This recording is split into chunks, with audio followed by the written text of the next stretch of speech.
kabsat. So for today's video, gagawa tayo ng putsero kasi ni-crave siya ng aking sister ko.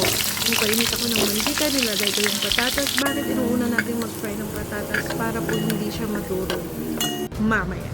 And then, pagkatapos ng patatas, ganun din ang ginawa ko sa saba. Prinito ko siya ng saglit para hindi po siya madurog mamaya. Parang inulit ko lang yun.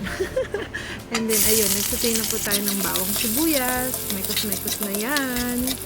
Pagkatapos no, nilagay ko na yung ating pork sauce. Ang gamit ko po ay pork chop. Hinati ko lang siya sa mas maliliit para mas makarami.